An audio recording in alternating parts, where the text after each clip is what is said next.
Hello everyone. Physics पढ़ रहे थे अपन, 11th क्लास की फिजिक्स पढ़ रहे थे। तो लेक्चर नंबर 1 पूरा हो चुका था।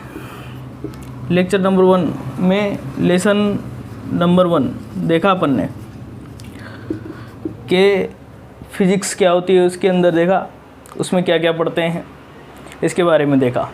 अपन ने देखा था प्रकृति के मूल बल, फंडामेंटल फोर्सेस इन नेचर, इसके बारे में देखा था अपन ने। आगे देखते हैं इसी के अंदर के फंडामेंटल मूल फोर्सेस कैसे लगते हैं, इसकी परास क्या होती है और प्रबलता क्या होती है। ठीक है, आपको साइड में इमेज दिख रहा होगा एक, इसमें देखते हैं। देखना, पहला दे रखा है, जैसे पहला बल दे रखा है इसमें गुरुत्वाकर्षण बल। गुरुत्वाकर्षण बल में आपेक्षिक प्रबलता इसकी होती है 10⁻⁻39 और परास होती है अनंत। और किन किन के बीच में रखता है ये, अगले लेक्चर में पढ़ा था अपन ने कि विश्व में जो भी पिंड हैं उन सब के बीच में लगता है ये।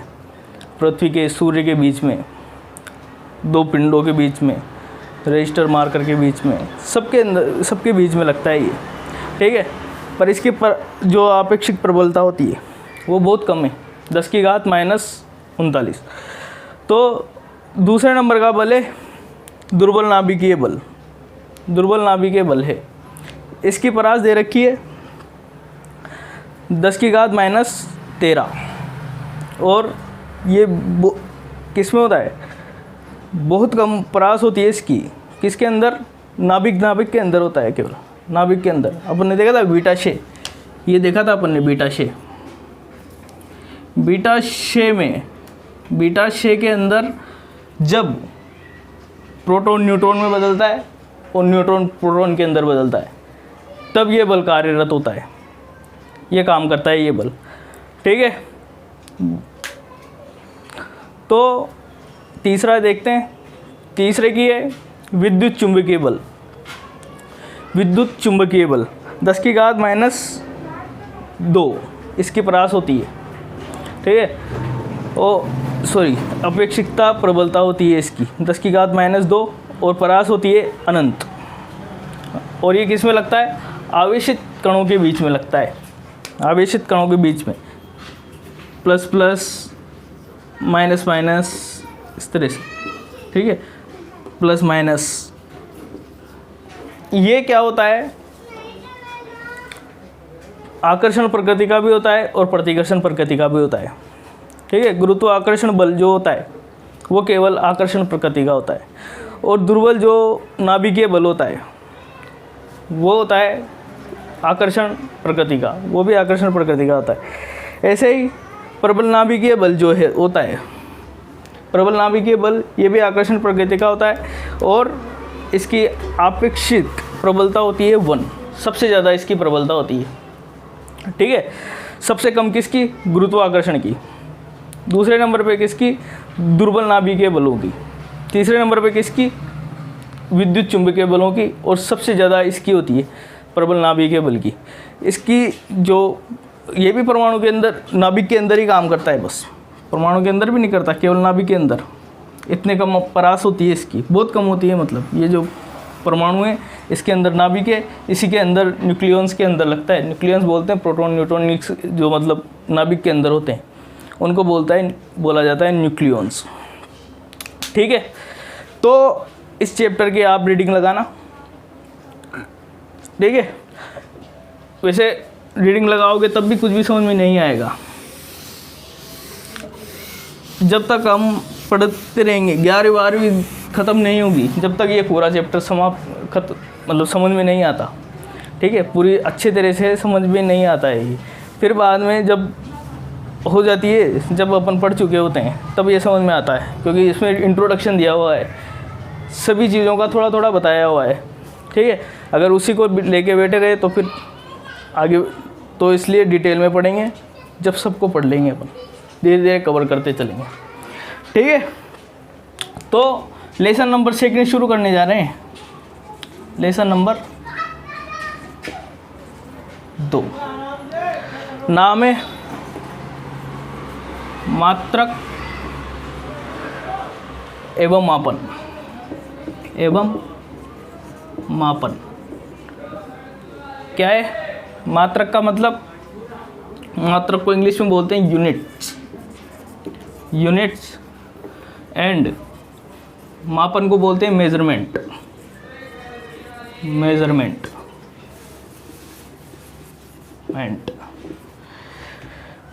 ठीक है, तो इसके बारे में पढ़ेंगे अपन,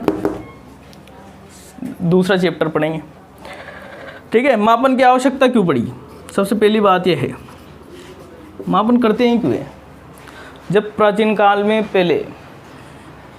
में क्या होता था कि लोग ज़मीन को पैरों से नापते थे, जैसे चौड़ाई लंबाई नाप लेते थे ना, लंबाई नापते थे,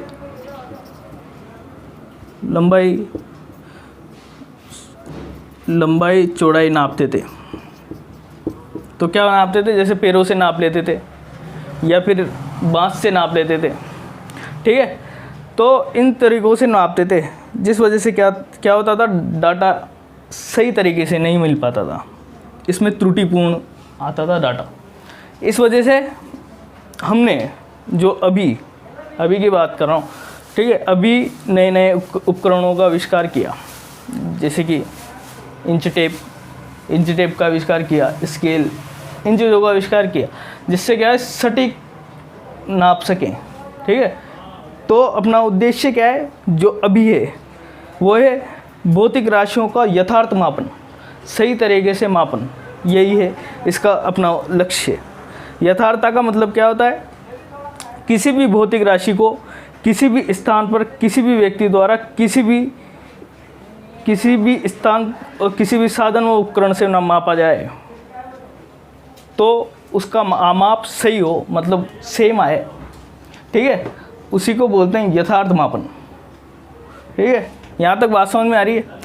किसी भी जगह, मतलब यहाँ पे नापो या अमेरिका में जाके नापो, सेम आएगा माप। ठीक है, इसी तरह से किसी भी व्यक्ति के द्वारा नापा जाए, मेरे द्वारा नापा जाए या आपके द्वारा नापा जाए, सेम आएगा। किसी भी साधन से नापा जाए, कोई लंबाई नाप रहे हैं, जैसे इस रेखा की लंबाई नाप रहे हैं, तो इंच टेप से नापें या स्केल की सहायता से नापें, सेम आएगी, है ना? इसी को बोलते हैं यथार्थ मापन। ठीक है, आगे देखते हैं।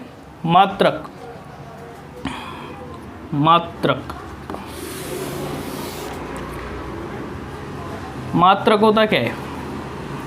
किसी भी भौतिक राशि, कोई भी द्रव्यमान, लंबाई, कुछ भी, ये भौतिक राशियाँ होती है। ठीक है, किसी भी भौतिक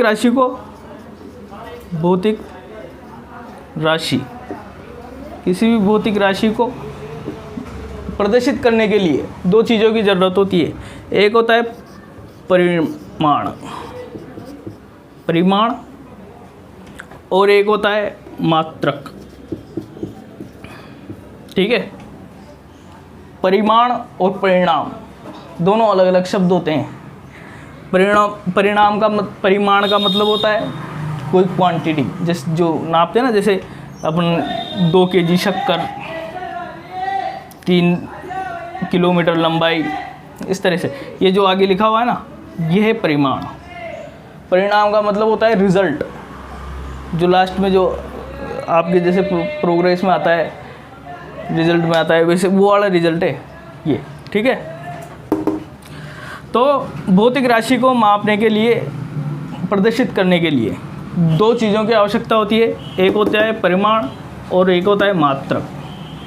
ठीक है, तो मात्रक की आवश्यकता क्यों हुई? भाई मम्मी ने अपन से बोला कि जा शक्कर ले आ। शक्कर वहाँ पे जाके कितने बोलोगे कि 1 किलो दे दो, 2 किलो दे दो, केजी लगाओगे? अगर ऐसे बोलोगे 1 शक्कर दे दो, 2 शक्कर दे दो, तो उसको कुछ भी समझ में नहीं आएगा। ठीक है, इसी तरह से आपने कितनी दूरी तय की, 1 दूरी तय की, 2 दूरी तय की, तो निश्चित नहीं होता। इस वजह से क्या है, मात्रक की आवश्यकता पड़ी। मात्रक थे जैसे कि ये केजी, किलोग्राम, किलोमीटर, ठीक है, इस तरह से। तो यहाँ पे जो लिखा होता है वो होता है परिमाण, और यहाँ पे जो लिखा होता है इसके पीछे ये होता है मात्रक। ठीक है, यहाँ तक आ रही है बात समझ में? आ रही है सर। तो यहाँ तक बात समझ में आती है। ठीक है, तो इसके बारे में देखते हैं। पहले मात्रक कितने टाइप के होते हैं पहले ये देखते हैं। ठीक है, मात्रक होते हैं 2 टाइप के। मात्रक होते हैं 2 टाइप के। क्या क्या है? एक होता है मूल मात्रक, मूल मात्रक, फंडामेंटल यूनिट, इंग्लिश में बोलते हैं फंडामेंटल यूनिट। और एक होता है व्युत्पन्न मात्रक, व्युत्पन्न मात्रक। ठीक है, तो फंडामेंटल जो मात्रक होता है, मतलब फंडामेंटल यूनिट क्या होती है उसकी डेफिनेशन?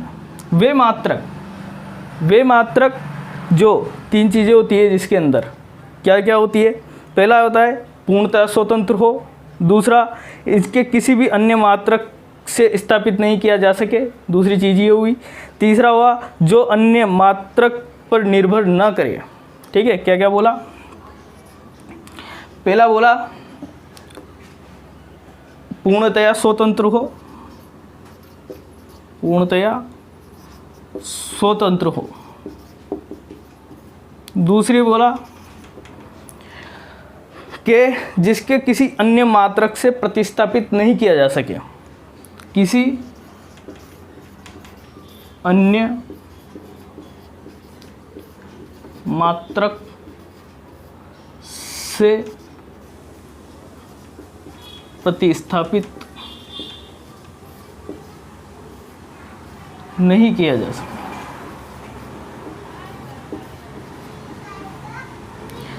किया जा सके। तीसरी बात होती है जो अन्य मात्रक पर निर्भर ना करे, अन्य मात्रक पर निर्भर न करे।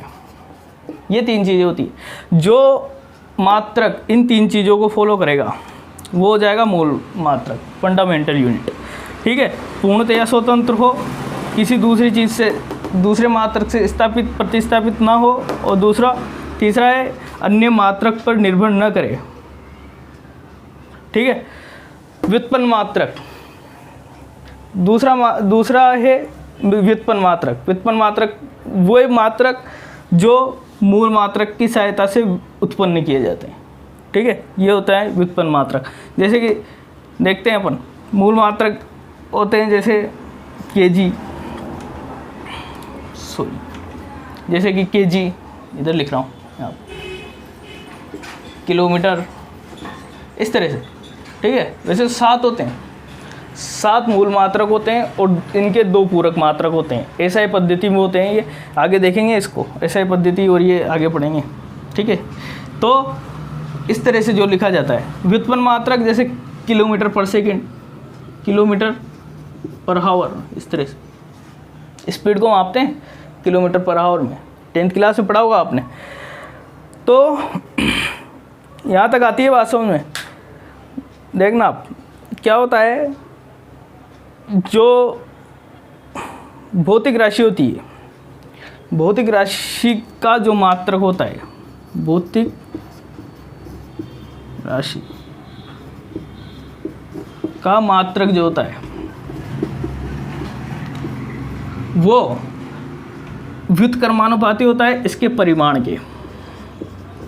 के व्युत्क्रमानुपाती होता है। जैसे कि देखना क्या है इसका मतलब बताते हैं। इसका मतलब क्या होता है? मात्रक, जैसे कि 1 किलो, 2 किलो चीनी खरीदी अपन ने, 2 kg,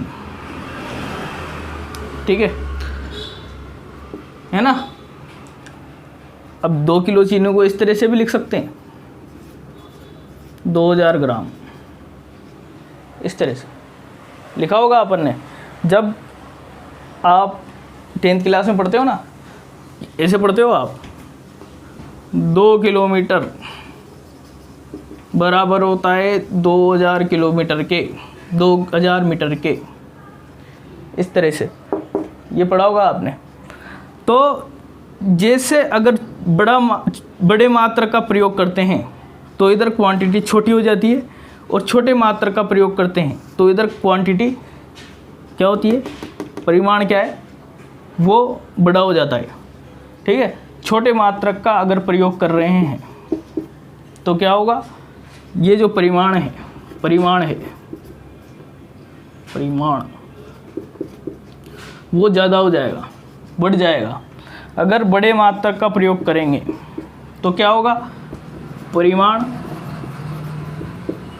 कम हो जाएगा। ठीक है, व्युत्क्रमानुपाती संबंध होता है, मतलब एक दूसरे के उल्टे होते हैं, ये एक दूसरे के विपरीत चलते हैं। ठीक है, यहाँ तक आती है बात समझ में। ये था पहला नोट नंबर फर्स्ट डाल के लिखना है इसको। दूसरा नोट है, नोटों की बरसात हो रही है, देखना। दूसरा नोट क्या है कि किसी भौतिक राशि के मापन हेतु मानक मात्रक का चयन करते समय निम्न तथ्यों का ध्यान रखा जाता है। क्या, किसी भी भौतिक राशि जो है उसका मात्रक का चयन करेंगे, जैसे कि अपन ने केजी का किया, द्रव्यमान का चयन कर रहे हैं, द्रव्यमान, इसका चयन किया अपन ने। ठीक है, उसके लिए क्या क्या तथ्य ध्यान में रखेंगे, देखना। पहला तथ्य, वो सर्वमान्य हो, मतलब सारे देशों में उसको माना जाए, पहली बात तो ये। दूसरी बात, उचित आकार, प्रकार व परिमाण का हो।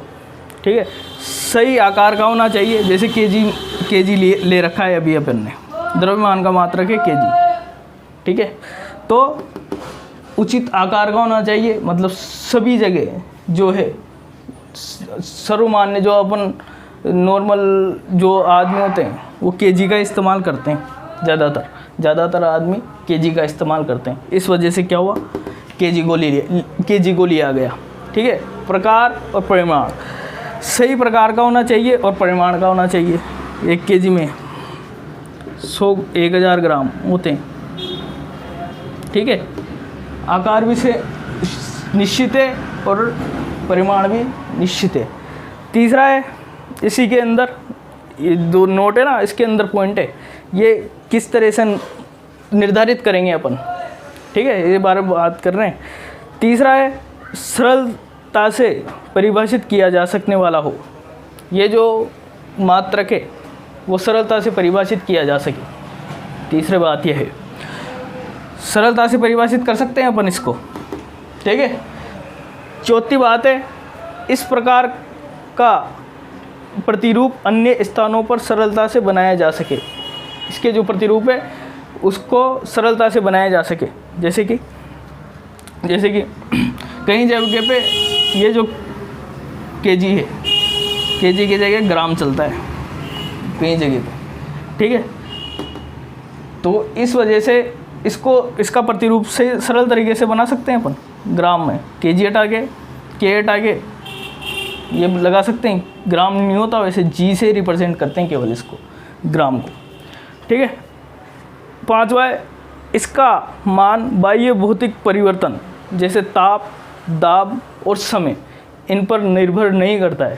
ठीक है, जैसे कि कौन से भी टेम्परेचर में 1 किलो को रख दो, 1 किलो चीनी तोलेंगे किसी भी टेम्परेचर, तो वो क्या होगा, उसका द्रव्यमान सेम ही होगा, इस तरह से।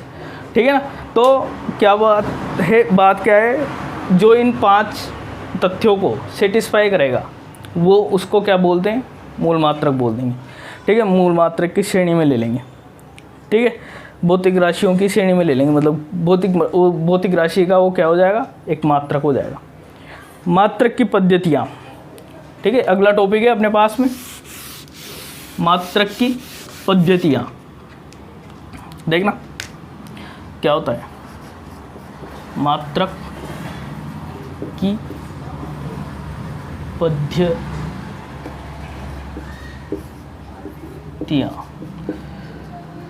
कौन कौन सी पद्धतियाँ हैं? 3 पद्धतियाँ हैं मात्रक की, ठीक है। मापने के लिए 3 पद्धतियों का इस्तेमाल किया जाता है। 3 पद्धतियों का क्या क्या है? पहली पद्धति है CGS, दूसरी पद्धति है MKS, तीसरी पद्धति है FPS, ठीक है। इसमें ये C रिप्रेजेंट कर रहा है ना, ये दूरी को कर रहा है, ये G द्रव्यमान को कर रहा है और ये S समय को कर रहा है। C का मतलब सेंटीमीटर,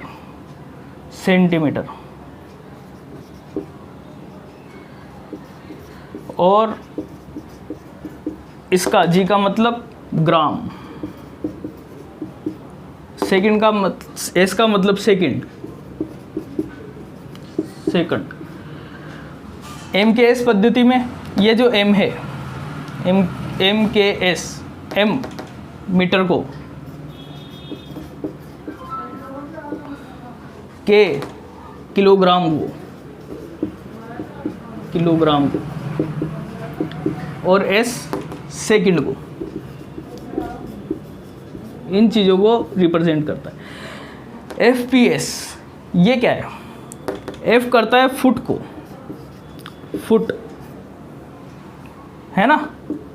P करता है पाउंड को, पाउंड द्रव्यमान का मात्रक होता है पाउंड, और S वही सेकंड को,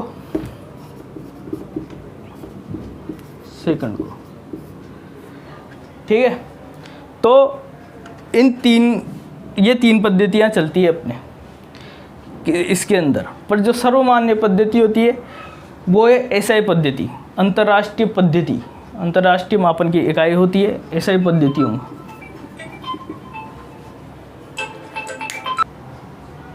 ठीक।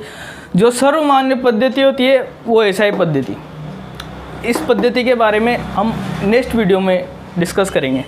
अभी यहाँ तक पढ़ना आपकी किताब में है, ठीक है। इस यहाँ तक की रीडिंग मारना, ठीक है। जो नहीं आए उसको कमेंट सेक्शन में छोड़ देना, ठीक है।